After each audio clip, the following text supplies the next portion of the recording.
What's happening, everybody? On today's show, Alabama adds a few more players in the transfer portal, while Florida is targeting a big player of their own. Locked On SEC starts right now.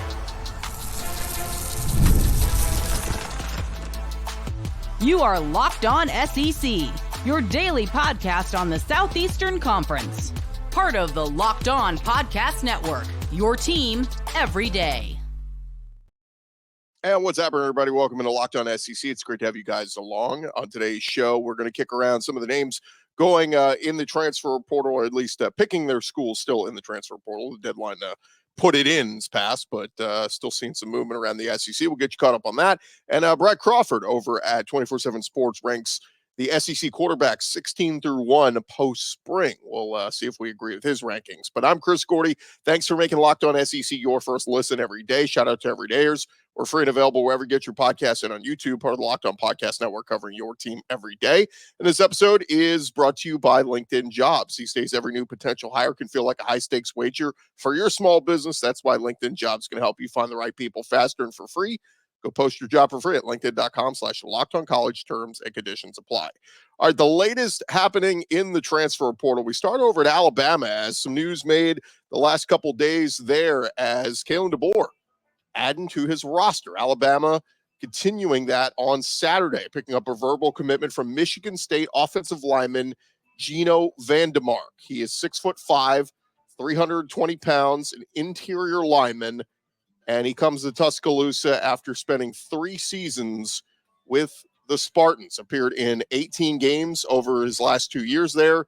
Started 6 times at right guard last year. Played a few snaps at center as well. He will have 2 years of eligibility remaining. And that is a guy that has got a lot of experience. Started at right guard as a redshirt freshman in the 2022 season. Made 6 starts starts at 6 games last year, like we said. So just add some depth there when you talk about that offensive line, which we assume probably shakes out with Caden Proctor returning right back at left tackle, the starter last year that went to Iowa in the spring and then is transferring back to Alabama. Of course, Elijah Pritchett got some reps there this spring. Tyler Booker locked down at the left guard spot. We think Parker Brailsford, the transfer from Washington, is probably going to, take over or be that starting center. Can this kid come in and push for the right guard spot with Jaden Roberts and some of the other guys they have there? And, right tackle still kind of up in the air. So we'll see if it's Formby or Miles McVay. But again, offensive line likely going to be a strength here. And this just adds more depth with Geno VanDeMark coming over from Michigan State for Alabama. But, James Brockermeyer, he entered the transfer portal following the spring. And if Parker Brailsford is available, like we said, should lock down that center spot. But comes a second transfer commitment in as many days for Kalen DeBoer, because on Friday, they picked up the commitment from a defensive back from Penn State named King Mack. And he becomes the 4th transfer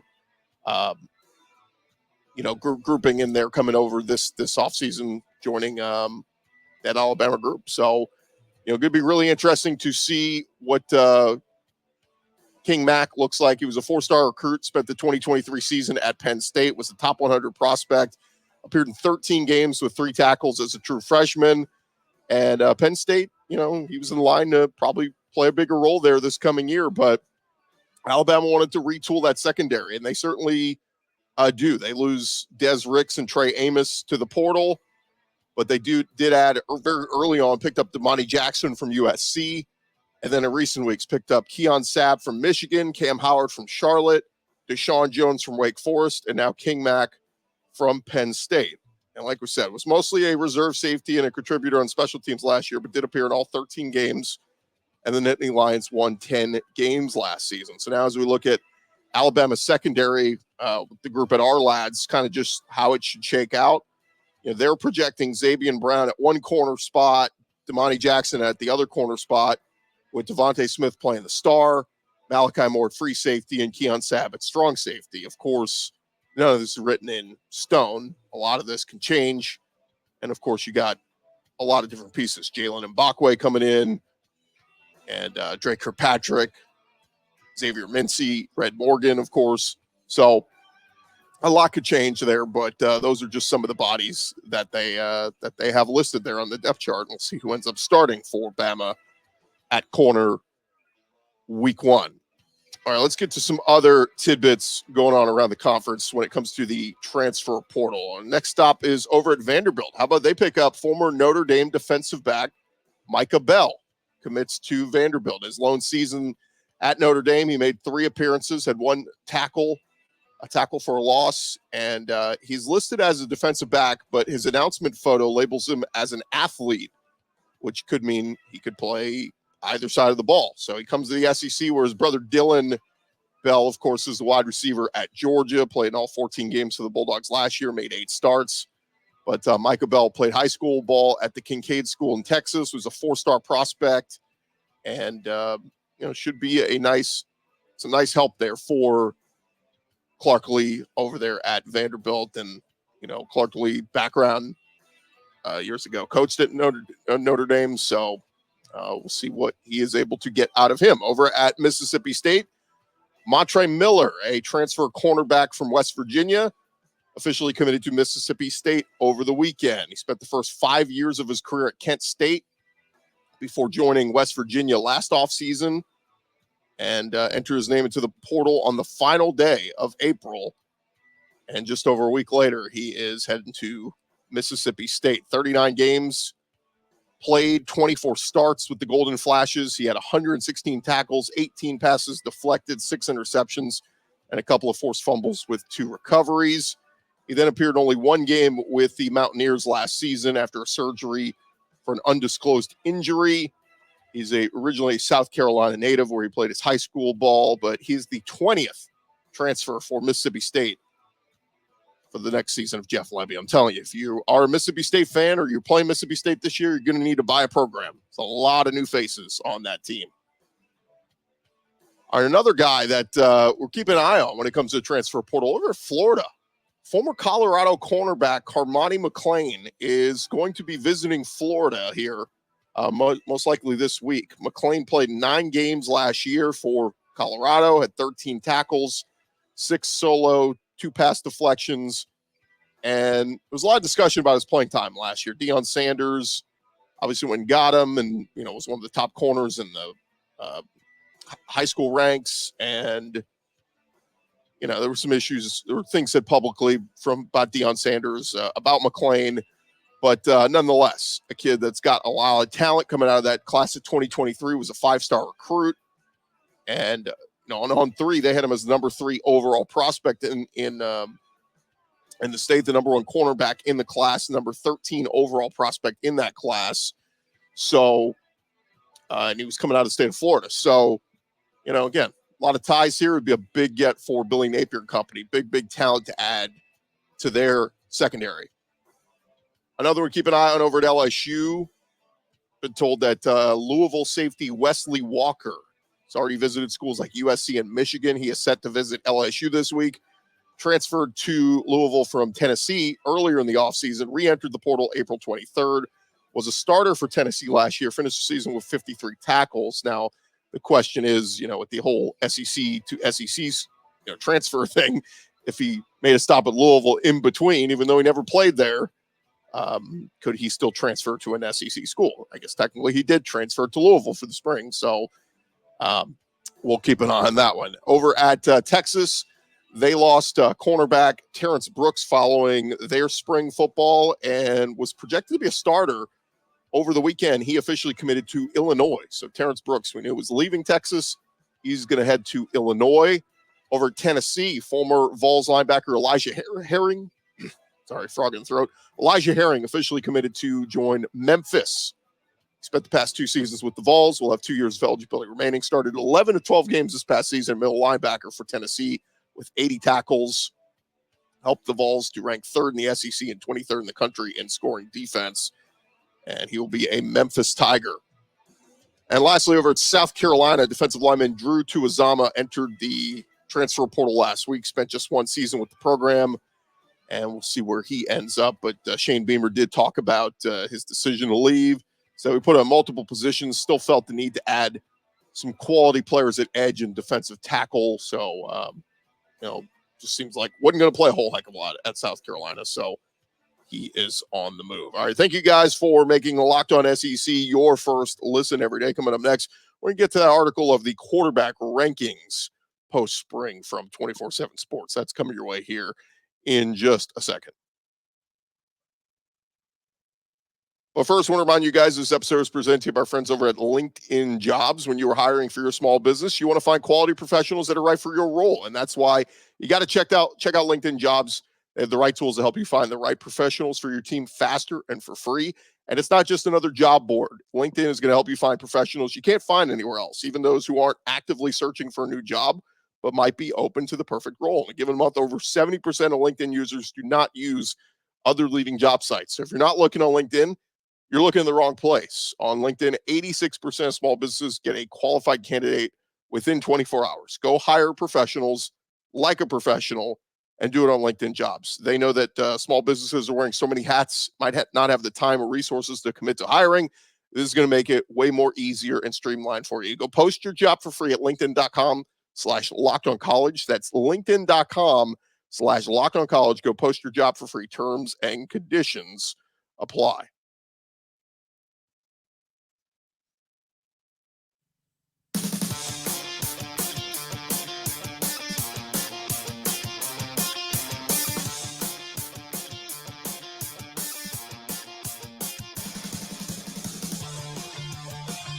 All right, roll along here, Locked On SEC. Hey, are you guys watching Fox Sports or ESPN on your TV all day and you got to turn down the volume with all the shouting? Make the switch to Locked On Sports today. Free 24/7 sports streaming channel program for you every day to bring you all the biggest sports stories without all the screaming. Check it out on YouTube or the free Amazon Fire TV channels app, part of the Locked On Podcast Network, covering your team every day. It's called Locked On Sports today. All right, we got to dive back into it as we've been catching up on a lot of these stories. Brad Crawford does a really great job over 24/7 Sports. In fact, we'll have to get him on here sometime soon to talk about some of the great pieces he's written. But he put out a piece a couple days ago saying SEC football 2024 ranking every starting quarterback post spring practice. And so I figured we'd run through some of these and kind of see if we're along the same lines of thinking as he is when it comes to ranking quarterbacks. And look, I've been on the record saying I think there's going to be some really good quarterback play in the SEC this year. In fact, I think there'll be more of an upgrade from last year. But who are going to be the duds, right? Who are guys who aren't going to necessarily live up to the expectations that we thought, right?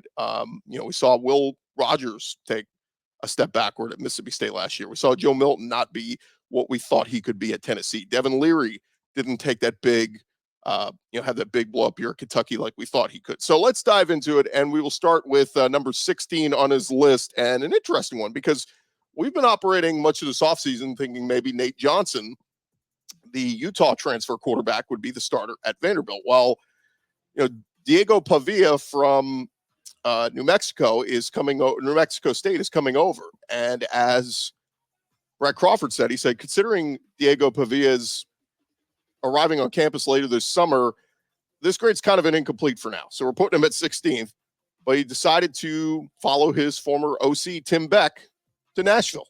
And that's who Clark Lee hired to come be assistant over there at Vanderbilt. Nate Johnson did show some flashes throughout the spring, but was reportedly inconsistent, had some giveaways.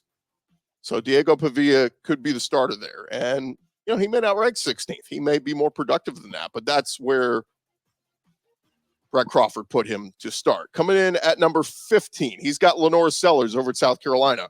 He said the big problem is there is worry about weapons and depth. Gamecocks did not show much offensively during their Garnet and Black spring game, whether by design or something worse. The team has yet to find playmakers outside of Lenore Sellers. You do have Auburn transfer Robbie Ashford coming in, but we saw they could not protect Spencer Rattler last year. The offensive line struggled. Are they going to be better there? And who are the weapons? Losing Xavier Legette and Juice Wells. It's a big question. Coming in at number 14, he's got Payton Thorne on here. And Brad Crawford says, Hugh Freeze should have taken a transfer this cycle and added competition. I agree. That's been my stance much of this spring. As much as you believe in Payton Thorne, you can still believe in Payton Thorne, but get another experienced quarterback to at least push him. I understand you didn't want to lose Holden Garriner and Hank Brown and Walker White, guys you helped recruit and you want to keep them there, but you still got to bring in somebody else with reps. We'll talk about LSU in a bit, but they have Garrett Nussmeier. They still went and got A.J. Swan from Vanderbilt, who started a bunch of games in the SEC. Add depth, experience depth. And unfortunately, they're going to roll again with Payton Thorne. If he doesn't take that big step forward with all these weapons around him, like Cam Coleman and Dre Lambert, could be another wasted year on the Plains for Hugh Freeze. Coming at number 13, he's got Taylon Green at Arkansas, the Boise State transfer. Look, the big benefit here is he's got Bobby Petrino calling his plays. And as Brad Crawford writes, Taylon Green assumed first-team duties quickly this spring, chasing Jacoby Criswell. Well, he transferred back out to UNC. And since day one, according to Bobby Petrino, the Taylon Green has picked up this offense very well and won over his teammates. Look, I was very impressed with the kid in the spring game. Granted, it's a spring game, but I think Taylon Green's got that running ability, and with Bobby Petrino calling plays, could shock some people this year. I think Arkansas could pull off an upset or two and really surprise some folks. Coming number 12, he's got Blake Shapen at Mississippi State. Of course, the Baylor transfer. He could fling it. As Brad Crawford says, first-year head coach Jeff Levy has to be confident quarterback play is going to be a plus this year with Blake Shapen handling the air raid philosophy. He threw for 312 yards and 3 touchdowns in the first half of the spring game last month. He's thrown for more than 5,000 yards in his collegiate career. This might be the kid we're not talking enough about when it comes to productive quarterbacks coming ahead to the 2024 season. Coming at number 11, he's got Brock Vandergriff at Kentucky. He says the Georgia transfer has made Kentucky's first-team defense better by testing its limits. He said, given the talent in the Wildcats secondary and up front, one would have expected Brock Vandergriff to struggle at times during his first spring practice, but it didn't happen. And that speaks volumes to his development as a player. Obviously, we'll have a new OC in Bush Hamden running a tempo-based scheme. Really curious to see what Brock Vandergriff does. But it's just, look, when they went from Will Levis to Devin Leary, you thought you'd see some shades of Levis and Leary. We didn't see that much last year. So maybe a little bit of hesitant on Brock Vandergriff. But, of course, new OC, different scheme. We'll see what it looks like. Coming at number 10, the 5-star freshman quarterback Jackson Arnold at Oklahoma. As Brad Crawford writes, if new look offensive line holds, the Sooners are going to be in business. Jackson Arnold gives Oklahoma's offense a chance to be elite coming into the expanded SEC. Passing game driven by Seth Luttrell and Joe John Finley. They've got wide receivers everywhere. And then they add Purdue transfer Deion Burks. Of course, Nick Anderson, the freshman phenom from a year ago, had 10 touchdown catches. We had him on the show a week ago. Yeah, to me, it's all about Jackson Arnold. If he could take that next step forward, he's going to be very productive and will be a top 10 quarterback in the SEC this coming year. Coming number 9, he's got Garrett Nussmeier at LSU. He says, spring takeaway, Tigers passing game is in good hands with experienced pocket passer. So there's no worry from those embedded in Baton Rouge coming out of spring, transitioning from a first-round pick and Heisman Trophy winner to Garrett Nussmeier. So the scheme will not change from a nuts and bolts standpoint. They do lose Mike Denbrock, who goes back to Notre Dame as OC, but Joe Sloan was sitting behind him, and he steps up to the task of being the OC for LSU.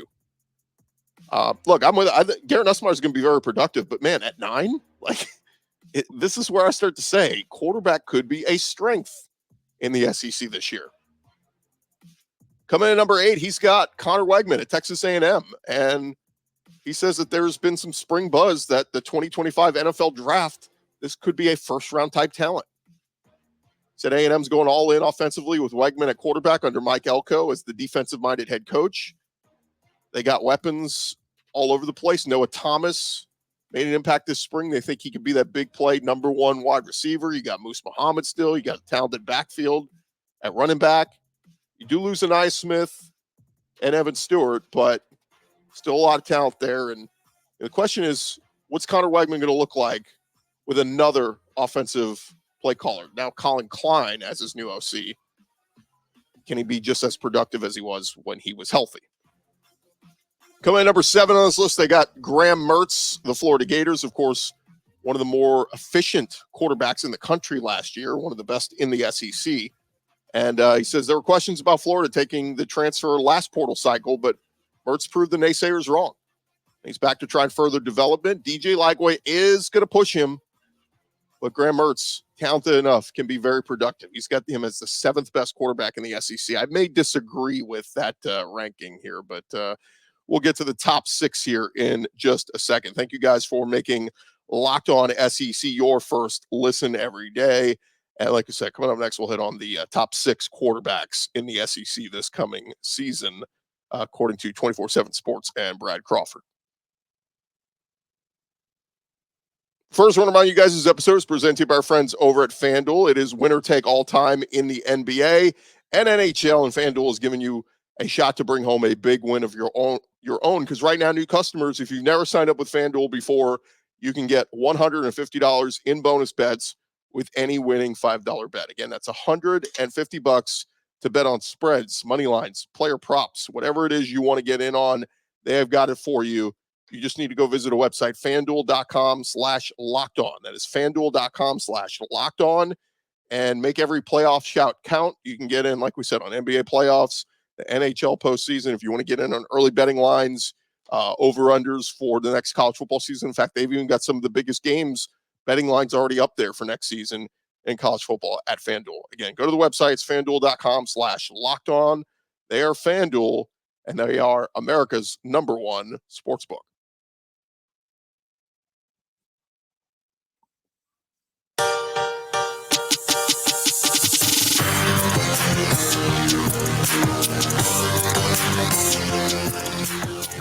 All right, continue on here. Locked On SEC. We're running through Brad Crawford over at 24/7 Sports, his post-spring quarterback rankings at each SEC school going backwards 16-1.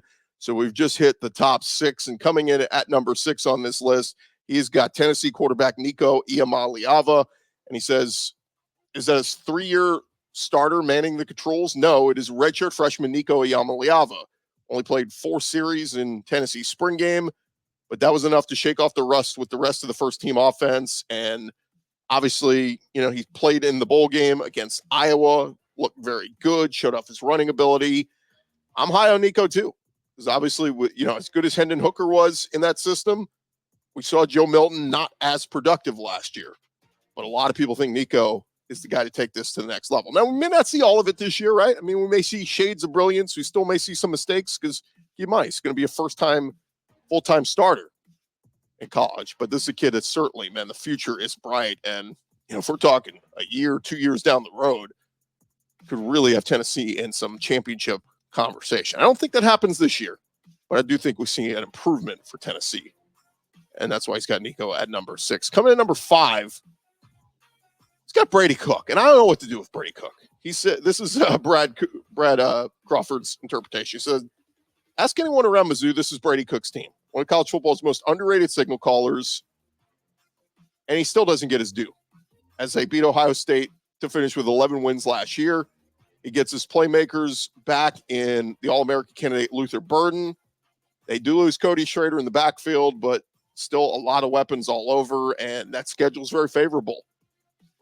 I like Brady Cook, man. It's hard to go if we rank it, if you just ask me to rank the top 5 best quarterbacks in the SEC this coming year, I mean, it's hard not to bet on the potential of a Nico Iamaleava or Garrett Nussmeier, or some of these other guys. But Brady Cook's the safe pick, right? It's safe and easy to go, yeah, he's definitely a top 5 SEC quarterback.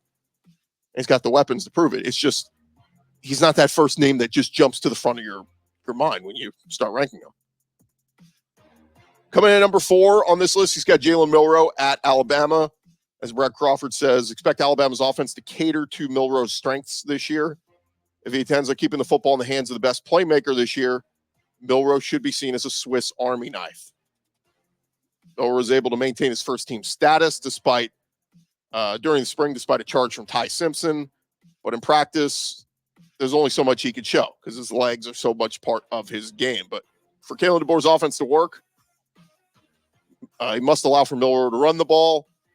And if they're successful and he does it well, he'll be a Heisman Trophy candidate. And we saw DeBoer have great success with his quarterbacks at Indiana and Washington and We expect Milroe to be very productive, but Milroe's very much an unknown, right? I mean, like, he struggled at times last year. Went back and watched the SEC championship game. His legs were great, but he wasn't as good as we maybe remembered. The numbers weren't as good. So, again, Milroe, if he takes that big leap forward, yeah, he'll definitely be a top 4 quarterback in the SEC. And like we said, Heisman Trophy candidate. Coming in at number 3 on his list, he's got Jaxson Dart, Ole Miss quarterback. Says, wonder how many times Jaxson Dart actually hit the turf. How many times his balls hit the turf this spring? Maybe once, and that was by accident. Big-time productive quarterback. Obviously has a ton of weapons back. They add Juice Wells to the mix. I mean, Jaxson Dart's going to put up numbers. Big question is, can Ole Miss win 10 games, 11 games, 12 games? That's the big question. Schedule's very favorable, but Jaxson Dart going to be a big reason. And yeah, production-wise, he'll be a top 3 quarterback in the SEC. Coming in at number 2 on this list, so one of the new additions, it's Quinn Ewers from Texas. Brad Crawford says few players nationally have more to build off of than Quinn Ewers, who led the Longhorns to a semifinal appearance, including a big-time Big 12 championship performance against Oklahoma State. And he's got Arch Manning breathing down his neck. I just think they lost so much in the receiving corps. You lose Xavier Worthy. You lose A.D. Mitchell. They had Isaiah Bond. You had Silas or Matthew Golden. They had some nice pieces. I think there's going to be a little bit of transition there. I'm not ready to say that Quinn Ewers is a lock to be the second best quarterback in the SEC. I got to see it first. Again, Sark's track record, it was a great year for Sark, but what did he do at Texas prior to last year? Are they due for a step backward with all the talent they lost to the NFL? It's the question I keep posing this spring or this summer. And now coming in at number 1, it's Carson Beck over Georgia. As Brad Crawford writes, he says, Carson Beck is the SEC's alpha quarterback until he's unseated. Beck would have likely benefited had Jaden Rashada arrived in time for spring practice, but it was a solid depth pickup for the Bulldogs. Said Beck won the job last spring and has not looked back. 24 touchdown passes and a completion rate at 72%. Beck nearly eclipsed 4,000 yards through the air and saved many of his best games when it mattered most for the Bulldogs. Now, he doesn't mention in here, didn't look the best in the SEC championship game, but I get it. Brock Bowers was banged up. Lad McConkey was banged up. They were playing through injury. But Carson Beck, yeah, I like Carson Beck a lot last year. I remember I showed you guys I had a Heisman bet on him preseason because I thought the odds were so good. But let's not put the cart before the horse. We got to see consistency week in and week out from Carson Beck. And if he does that, I mean, there were some people talking about him as a first-round pick next year. When everybody and their brother starts going, this guy's a stud. This is an absolute, he's going to roll through the SEC this year. When I start to pump the brakes, I go, wait a minute, let's slow down here then. He's going to throw for 5,000 yards and go undefeated, and he's going to be the reason Georgia's undefeated. Well, what about that defense?